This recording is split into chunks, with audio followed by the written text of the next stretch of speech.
Bonjour la famille, j'espère que vous allez bien. Moi, c'est Nietzsche le Catalan sur votre écran. Alors les gars, je reviens sur ce match-là, sur le match d'hier, sur le match Athletic Club versus Barcelone à froid. En fait, j'ai eu le temps de digérer cette défaite parce que pour moi, oui, c'est une défaite dans le jeu, même si on ressort de là avec un point de prix. Du coup, j'ai pris le temps de révisionner certaines séquences du match. J'ai pris le temps de révisionner les highlights. J'ai pris le temps de révisionner les moments forts et certains moments faibles du Barça pour essayer de comprendre ce qui nous est arrivé dans ce match. Après cela, on va parler des joueurs individuellement. On va voir ce qu'ils ont apporté dans ce match et ce qu'ils n'ont pas bien fait. Ensuite, dans la prochaine vidéo, les gars, ça sera vidéo Q&A, questions-réponses. Du coup, je vous invite à aller vous abonner sur mon compte Instagram. Je vais afficher mon compte Instagram. Allez vous abonner à mon compte Instagram. Vous allez voir en story. J'ai ouvert un débat, j'ai ouvert un Q&A. Du coup, vous me posez des questions, vous parlez du match et je vais sélectionner quelques questions, disons quelques avis. Je vais en parler dans la prochaine vidéo.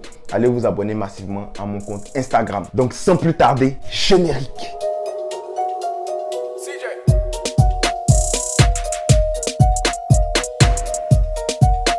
Alors les gars, lors du match, on a remarqué que Bilbao était venu presser haut. Bilbao est venu chercher les joueurs du Barça très haut. Et Ronald Koeman avait prévu de sortir le ballon par ses centraux, comme il a l'habitude de le faire. Mais on a remarqué que ça n'a pas marché du tout. Du coup, si ça ne marche pas, ta manière de sortir le ballon, ta manière de commencer une construction. En tant que coach, en fait, Koeman, il est payé pour ça. Il est payé pour visionner des vidéos. Il est payé pour... comment on dit ça? Il est payé pour regarder l'équipe adverse. Il est payé pour analyser les matchs de l'équipe adverse. Et il est payé en fait pour avoir des plans A, B, C jusqu'à Z en fait. Il est là pour ça, c'est lui le coach. Du coup, si ça ne marche pas ton plan A, pas Koeman, sors-nous un plan B, sors-nous un plan C. Koeman, utilise ton cerveau. Tu es un tacticien ou pas? Tu es le coach. Du coup, c'est à Koeman de sortir, de trouver d'autres idées pour nous sortir de ce pétrin là. Parce qu'on avait des problèmes pour sortir le ballon. C'est à Koeman de trouver une autre idée. Mais on a remarqué que ça n'a pas été fait dans les normes. Du coup, l'Athletic Bilbao, on sait, ils vont sortir pressés. Mais ils le font quoi? 15, 20, 30 minutes. Mais ils l'ont fait tout le match. On leur a donné le bâton pour nous frapper. On a dit, ok, on ne sait pas comment sortir. Les gars, venez nous presser. Et c'est ce qui s'est passé. Ils ont fait ce qu'ils avaient à faire. Et c'est pour ça qu'ils ont dominé tout le match. Du coup, moi, voyant cette première mi-temps là, voyant la manière dont on a joué durant la première mi-temps, je me dis, et c'est contre-intuitif, c'est pas une idée que j'ai sortie de nulle part là. C'est réfléchi. Je me dis que Koeman est très limité. Et ça, je vous l'avais déjà dit dans plusieurs vidéos. Ma première vidéo sur cette chaîne, je parle de Koeman. Je dis que Koeman, c'est un coach qui est limité. Il est limité. C'est pas un coach qui peut te sortir des tactiques comme ça. C'est pas un tacticien, c'est pas un club, c'est pas un, je sais pas, c'est pas un Guardiola qui va te... Il est très limité en fait. Et on a vu les limites de Koeman dans ce match. Alors comme je le dis, l'Athletic Bilbao presse très haut dans ce match durant presque tout le match, durant 75% du match.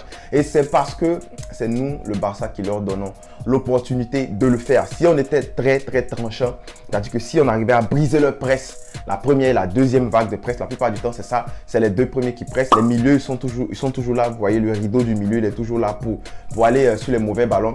La plupart du temps, si on arrivait à briser ces deux premières lignes de presse là, vous allez voir qu'ils allaient reculer. Ils allaient reculer convenablement. Ils allaient se mettre devant le gardien, comme on a l'habitude de voir l'Athletic Bilbao jouer lorsqu'ils mènent. Ils ont fait complètement suffoquer l'équipe. On manquait d'oxygène, on manquait d'air dans ce match. Et c'était au coach de prévoir ça. C'était au coach de prévoir ça. Comme je le dis, il est payé pour ça. Après le but que l'Athletic Bilbao nous colle, on remarque quelque chose. On remarque que Bilbao commence à défendre devant leur gardien pour essayer d'aller en transition rapide. 2-3 touches de balle. 2-3 passes, pardon, se retrouver devant notre gardien. Et ça, c'est l'Athletic Bilbao typique lorsqu'ils essaient de contrôler un match. Ce n'est pas des gars qui sont joueurs là. Eux, c'est comme ça qu'ils jouent. Mais lorsqu'ils ont marqué leur but, on a vu qu'ils avaient commencé à jouer le jeu de l'Athletic Bilbao typique. Quand l'Athletic Bilbao s'assoit en 4-4-2 devant le resserré devant le gardien, c'est très difficile de trouver des espaces. Et on a vu que le Barça a eu des problèmes pour trouver de l'espace dans le jeu, dans l'entrejeu, dans le milieu de l'Athletic Bilbao. Du coup, il a fallu que Memphis et De Jong essaient de se retrouver et de se rapprocher peu à peu du but. Et on a vu que De Jong a réussi à le faire. Il reçoit un ballon d'eau au but avec une frappe. Désolé, hier, je pensais que c'était une frappe du désespoir, mais quand je regarde le match, c'était pas une frappe du désespoir. C'est De Jong en fait qui tente quelque chose, qui tombe sur la barre. Après cela, on voit que Sergi Roberto, le numéro 20, trouve dans un décalage Depay. qui est très bien placé, qui finit le ballon pied gauche. Je le dis, la frappe est superbe, il n'y a rien à dire. Il montre que c'est un joueur de qualité. Alors, quand tu vois un Athletic Bilbao comme ça jouer à 4-4-2, resserré devant le gardien et te laisser des boulevards sur les côtés, c'est là que tu plains l'absence de Dembélé, de Fati, qui eux peuvent éliminer 1 contre 1. Et c'est là que je vais tomber sur Griezmann. Griezmann, c'est un attaquant qui mange à la table de Ronaldo et de Messi. Griezmann n'a pas éliminé qui que ce soit dans ce match. Les statistiques de Griezmann dans ce match, ça fait peur. Il a eu 7 récupérations, si je ne me trompe pas, et c'est tout. Aucun dribble, aucune passe clé, rien en fait, offensivement, de la part de Griezmann. Et pour un gars qui pense manger à la table de Lionel Messi, c'est chaud, Griezmann. Autre chose, les gars, les côtés, c'était un gros problème. Dest sur son côté qui n'apportait rien parce que Griezmann aussi n'apportait rien, c'est-à-dire que le côté il était nul, le côté droit il était nul. Côté gauche, on essayait de trouver Alba, mais Alba il peut pas manger, comme je le dis, il peut pas apporter quoi que ce soit à balle au pied. Dès qu'il a le ballon, il lève la tête, il cherche Léo, il cherche quelqu'un. Bah Messi, il est plus là. Vous voyez. Alors on constate qu'après le but, le Barça reste sur l'adversaire et c'est les meilleures minutes du FC Barcelone dans ce match parce que l'adversaire avait déjà commencé à replier. Il se disait que bon, 1-0, ça nous va. Comme je vous le dis, ça a toujours été difficile à San Mamés, c'est pour cela. 1-0, il se dit ça nous va, on va rester devant notre gardien et on va essayer de progresser avec des contre-attaques. Des transitions très rapides. Donc, le Barça reste devant les buts de l'adversaire. On essaie de créer des décalages. On essaie de casser des lignes. On essaie de passer dans l'entrejeu en se passant par le milieu. Parce que, comme je le dis, les côtés, c'était très nul, c'était très pauvre. Alors, un point pris à San Mamés, les gars, c'est pas une calamité. On se rappelle que même avec la MSN, même avec l'équipe de Guardiola, aussi, c'était très difficile à San Mamés de récupérer les 3 points là-bas. C'était difficile de gagner. Ils sont très coriaces chez eux et tout le monde le sait. Du coup, on va pas s'enflammer sur ce match-là. On va plutôt s'enflammer en fait sur le contenu. On a vu qu'avec l'adversité, le Barça avait d'énormes problèmes. Et c'est bien de voir les problèmes venir aussitôt. C'est très bien de voir ça. Je pense que le Barça aurait pu jouer un meilleur match, aurait pu proposer quelque chose de mieux. Et ça, c'est la faute à Ronald Koeman. Il n'a pas planifié le match en fait dans sa globalité. Donc, c'est le premier gros test de Ronald Koeman cette année. Un test qui est manqué, en fait, un test qui est raté. Parce que Ronald Koeman passe à côté de son match. Alors je vous vois venir en scooter me dire Roberto il a bien joué les gars. Roberto a apporté quelque chose. Disons que Roberto n'a pas été ridicule cette fois-ci parce que lorsqu'il entre Roberto, il a l'habitude d'être ridicule. On lui demande de faire des matchs comme ça, d'aller chercher vers l'avant, mais de le faire répétitivement, de le faire fréquemment, de le faire sur la durée, de le faire durant toute la saison. Mais on sait que Roberto, il va sortir ce genre de performance là une fois en passant, puis c'est tout. Il n'a pas été excellent, mais il n'a pas été nul non plus. Donc on va pas lui marcher là-dessus comme d'habitude. Alors Neto sur le banc et très vite, oui, je suis d'accord, Neto doit retourner sur le banc parce que Neto, je l'ai dit, il n'est pas rassurant du tout. Oui, il a fait beaucoup d'erreurs. Il a fait des erreurs de relance, des erreurs qui auraient coûté des buts. Et on a vu beaucoup trop de latence en fait dans le jeu, dans la relance de Neto. Du coup, je me demande, est-ce qu'il buguait? Est-ce qu'il avait regardé le match de Karius avant ce match-là? Je ne sais pas, mais Neto, c'est pas rassurant du tout. Serginho Dest, moi, ma note pour Serginho Dest, c'est quoi? C'est 3, c'est peut-être même 2. Parce qu'on a vu que Serginho Dest n'apportait pas un grand soutien offensivement à Griezmann. De toute façon, Griezmann lui-même, il ne s'apportait pas son propre soutien. Du coup, c'est normal. Le côté droit, comme je l'ai dit, il était inexistant. Il n'y a pas eu de réussite du côté de Serginho Dest en parlant de dribble, hein, parce que ses dribbles, ça ne marchait pas aujourd'hui. On connaît Serginho Dest par rapport à ses dribbles, par rapport à sa capacité technique, sa capacité à éliminer. Mais aujourd'hui, c'était très difficile pour lui de passer ce Balenciaga là, de passer cette chaussure là. Alors, Eric Garcia, est-ce qu'il faut commencer à lui taper là-dessus déjà? Ouais, je pense qu'il faut lui taper là-dessus s'il fait de mauvais matchs parce que c'est un joueur qui a de la qualité, on le sait. Mais le gamin a perdu son grand-père. Bon, là, je sais plus. Il a perdu son père, il a perdu son grand-père. Il y a certaines news qui disent père, certaines news qui disent grand-père. C'est ambigu, on comprend rien. Mais le gamin a perdu quelqu'un dans sa famille. Du coup, Ronald Koeman aurait dû, moi je pense, Ronald Koeman aurait dû dire, même si tu veux jouer, c'est vrai que tu veux jouer, mais petit, assieds-toi ce match-là. C'est pas grave, on va essayer de jouer sans toi. Il a joué, il a quand même donné ce qu'il pouvait donner, mais il a été exposé, hein. En fait, il était exposé par les frères Williams. Et on sait que n'importe quel défenseur qui n'a pas de gabarit, qui n'est pas rapide, devant ces gars-là, ça aurait été très difficile. Hein. C'est Araujo seul qui aurait peut-être pu faire face à ses frères. On dirait les frères d'Eric dans Benjamin, dans l'école des champions. Mais bref, ces frères-là, ils ont été très tenaces, ils ont été très difficiles à contenir. Araujo a fait un énorme match et c'est l'un des 3 meilleurs joueurs du Barça dans ce match-là. C'est inadmissible que dans un club comme le Barça, il n'y ait que 2-3 personnes qui jouent un grand match contre l'Athletic Bilbao. On sait que c'est une équipe qui est forte, mais les gars, c'est quand même le Barça, il y en a de la qualité. Il fallait montrer de meilleures choses. Il sauvera même après le Barça avec un geste acrobatique, je dirais. Il fait un bon match sans lui, peut-être qu'il y a 2-3-0, hein, ce gars-là, facile. Alors Jordi Alba, il est à la relance nul. Nul aujourd'hui. Je ne dis pas que tout le temps il est nul à la relance, mais dans ce match, il a été nul à la relance. Et on sait que Jordi Alba, lorsqu'il y a la pression sur lui, lorsqu'il y avait la pression basque contre lui, Jordi Alba a été en mesure de rien faire.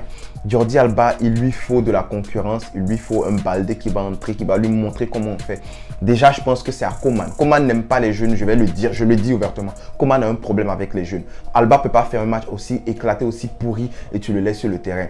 Fais entrer Baldé, il va proposer quelque chose. Baldé aurait peut-être pu manger la ligne là, comme on le dit, apporter quelque chose, apporter des centres. Tous les centres de Alba sont allés nulle part en fait.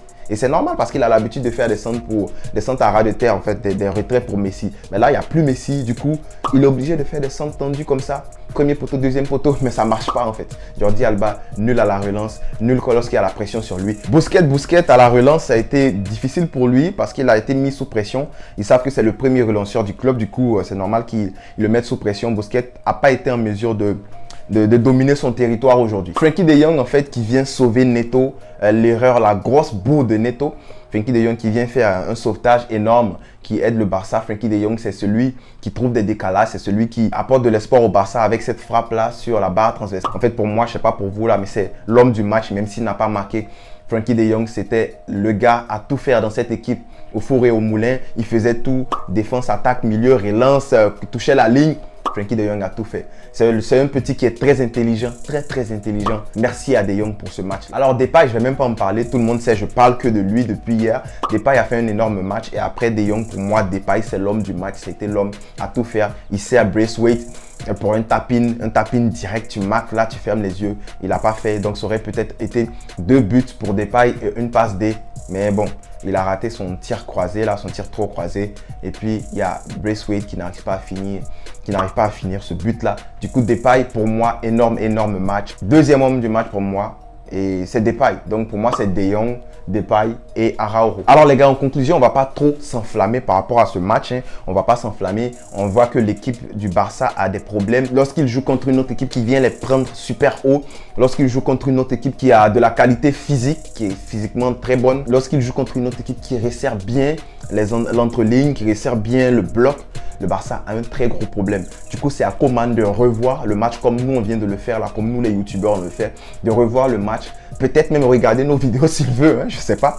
Mais il doit apporter quelque chose de différent. On sait que Retafe, ce n'est pas une équipe qui est facile du tout. Ce n'est pas une équipe qui joue très bien le ballon, mais ce n'est pas une équipe non plus qui va venir là, essayer de faire comme la Real Sociedad, les petites passes. Non. Le Barça joue très bien contre les équipes joueuses, mais contre les équipes qui cassent le rythme, contre les équipes qui jouent très mal, contre les équipes qui jouent en bloc reculé et en transition rapide. Le Barça a un énorme problème et c'est à Koeman de revoir ce Barça là pour pouvoir trouver quelque chose, pour pouvoir trouver une solution. Il est payé pour ça. On va préparer le match contre Retafe. Je vous invite à aller vous abonner sur mon Instagram, comme je l'ai dit en début de vidéo. Aussi, aller en story, j'ai ouvert un débat là-bas. Posez-moi des questions, je vais y répondre. Je vais sélectionner 10 ou 15, je vais y répondre. Donnez-moi vos avis aussi, je vais sélectionner certains avis et on va en parler dans la prochaine vidéo. Alors les gars, c'est tout pour aujourd'hui. J'espère que vous avez aimé ma vidéo, mon analyse tactique, mon analyse des joueurs en fait. Si c'est le cas, je vous invite à me mettre un pouce bleu. Mettez-moi en commentaire ce que vous pensez que Koeman doit améliorer pour avoir un meilleur match retour contre les Basques. Alors, on se retrouve dans la prochaine vidéo qui sera la réponse aux questions sur Instagram. Merci pour le soutien. Visca el Barça.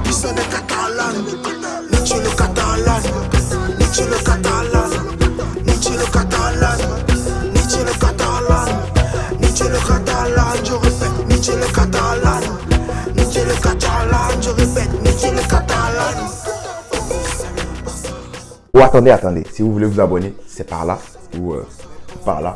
Si vous voulez regarder une nouvelle vidéo, là c'est là.